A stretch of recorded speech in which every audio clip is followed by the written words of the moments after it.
వాళ్ళకి అధికారం కావాలని మనల్ని మభ్యపెట్టి అది చేజిక్కించుకుని రేపు కోట్లాది రూపాయలు సంపాదించుకోవడం కోసం ఈ రోజు వేల రూపాయలు పెట్టుబడిగా పెట్టి మనల్ని కొనుక్కుని వాళ్ళ అధికారం చేజిక్కించుకోవాలని ప్రయత్నం చేస్తూ ఉన్నారు. అందువల్ల వాళ్ళకై వాళ్ళు కావాలని ఇస్తున్న దానికి మనము తీసుకున్నా కూడా తిరిగి సమాధానం చెప్పాల్సిన అవసరం లేదు. అడిగే హక్కు కూడా వాళ్ళకి లేదు. నేను డబ్బు ఇచ్చాను, ఓటు ఎందుకు వేయలేదని అడిగే హక్కు వాళ్ళకి లేదు. ఎందుకంటే డబ్బు ఇవ్వడం రాజ్యాంగ విరుద్ధం కాబట్టి, నేను ఇచ్చాను కాబట్టి ఓటు వేయలేదని అడగలేరు. అది రాజ్యాంగ విరుద్ధమైన చర్య కాబట్టి ఒకవేళ అడిగినా మనం సమాధానం చెప్పాల్సిన బాధ్యత మనకు లేదు. ఎందుకనంటే మనం అడిగి తీసుకోలేదు. ఎగ్జాక్ట్లీ, ఇది కరెక్ట్ పాయింట్. ఇది మీరు మనసులో గుర్తుపెట్టుకోండి, ఇది మీ మైండ్ లో పెట్టుకోండి. మీరు మనసులో గుర్తు పెట్టుకోవాల్సిన విషయం ఏమిటంటే, మన కోసం నిలబడేది ఎవరు, మన కోసం ప్రశ్నించేది ఎవరు, మనం కోల్పోయింది సాధించి పెట్టేది ఎవరు, ఇది మన మనసులో పెట్టుకోండి. బయట వాళ్ళు వచ్చారు, డబ్బులు ఇచ్చారు, వేయమన్నారు, అలాగే అంటాం. వేశారా అంటే వేశామని చెప్తాం.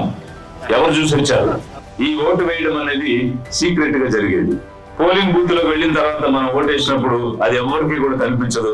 అక్కడ ఫోటో కూడా తీసే అవకాశం లేదు, తీయకూడదు. అది సీక్రెట్ గా జరిగినప్పుడు నువ్వు ఎవరికి ఓటు వేసావన్న విషయం ఎవరికి తెలియదు. ఎవరు అడిగితే వాళ్ళకే వేసానంటే కాదనేటువంటి అవకాశం కూడా లేదు. పలానా వాడికి వేసామని మనం చెప్పకూడదు వాస్తవంగా. అయినా కూడా వెంకటేష్ వచ్చి నీకు మా ఓటు వేయలేదా అంటే ఇదికే వేసాను అని అన్నందువల్ల అది లేదు అని రుజువు చేసే సాక్ష్యం ఎక్కడ కూడా దొరకదు. ఇవన్నీ మనకు తెలియనటువంటి విషయాలను మనల్ని భయపెట్టి వాళ్ళు వాడుకునేటువంటి విధానంగా ఇన్న రోజులు గడిచిపోయింది. 70 సంవత్సరాలు అయిపోయింది, స్వతంత్రం వచ్చింది, తరాలు మారిపోతున్నాయి. మన రాతలు మాత్రం మారడం లేదు. మన తల రాతలు మాత్రం ఆ విధంగానే ఉన్నాయి.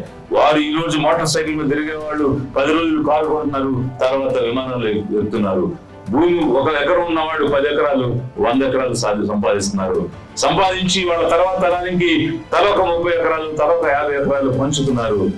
మనమేం సంపాదించి మనమేం పంచుతున్నామంటే, మనం అనుభవించిన కష్టం, మనం చేసిన శ్రమ, మనం నడుము నుంచి పని చేసినటువంటి కూలి, ఇదే మన తర్వాత తరానికి కూడా వంశపారంపర్యంగా పంచుతున్నాము.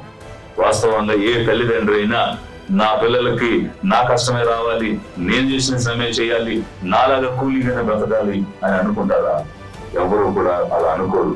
కానీ గత్యంతరం లేక, సంపాదించలేక, మనం సాధించలేక, మన తల్లిదండ్రులు అనుభవించిన పేదరికమే మనము అనుభవిస్తున్నాము.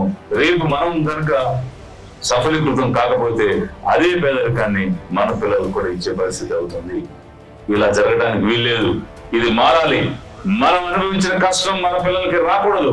వాళ్ళైనా బాగుపడి మంచిగా జీవిస్తున్నారు అనే సంతృప్తి మనం వెళ్ళిపోయే రోజుకి సాధించాలి.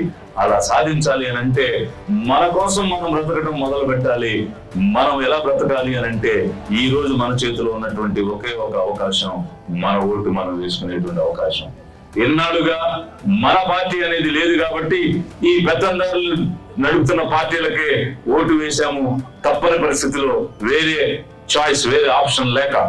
కానీ ఈ రోజు పేదలందరూ, అధిక జనులుగా ఉన్న ఎస్సీ, ఎస్టీ, ఓబీసీ, మైనారిటీ, ఓసీలోని పేదలందరూ కోరిన మేరకు మనం పేదవాళ్ళ కోసం లిబరేషన్ కాంగ్రెస్ పార్టీ పెట్టాం. కాబట్టి మన పార్టీకి మనం ఓటు వేసుకుంటే మన బలం ఏంటో అవతల వాళ్ళకి తెలుస్తుంది. ఏ రోజైతే మనకు బలం ఉందని తెలిసిందో మన మాట చెల్లుబాటు అవుతుంది. మన మాట ప్రకారం మనం అనుకున్నది సాధించేటువంటి అవకాశం వస్తుంది. అది ఏ రోజైతే మనం ఓటు వేసుకుంటామో ఆ రోజే మన శక్తిని నిరూపించుకోగలుగుతాం.